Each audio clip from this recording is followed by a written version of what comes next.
Buy one take one po ang Hanabishi. And then, yung isa ko kasing subscriber, si Miss Alona Makawili. Isang beses kasi nakikain ako. And then, nakita ko na isa lang burner yung gas stove niya. So, kailangan maluto muna yung nilagang baboy bago kami magsaing. O, diba? Time consuming. Siguro mga alas 8 na ako nakakain nun. So, ngayon, isa sa kanya, at the same time, yung isa, ipaparaffle ko na lang sa church. So, ayan. Okay na po ito, ma'am? Siguro, how do I know if it's defective or not? Kasi malay mo, nakayupe. Unahin mo na kaya si kuya, tapos ka na ba? Hindi, malay mo kasi may yupe. Alam mo yung may yupe? Opo.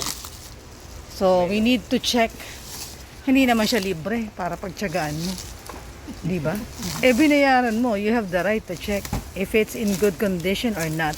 Kindly subscribe to my YouTube channel.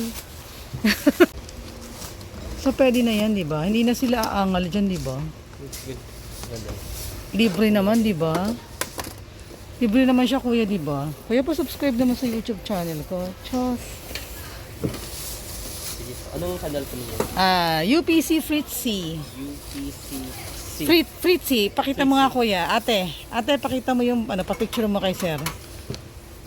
Pwede na yan? Hindi na masama yan? Naibigay ko sa subscriber ko. Hindi na siguro, di ba? Opo, ma'am. Siguro na po, ma'am.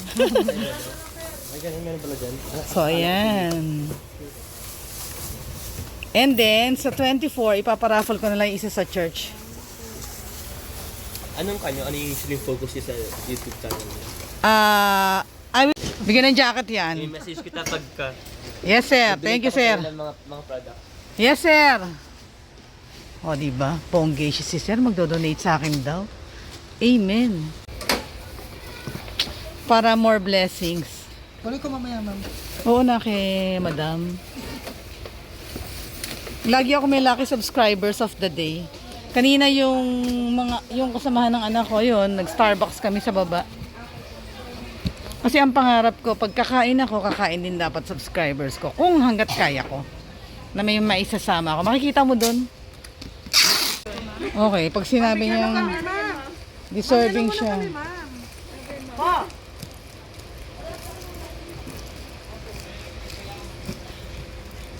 So, ayan.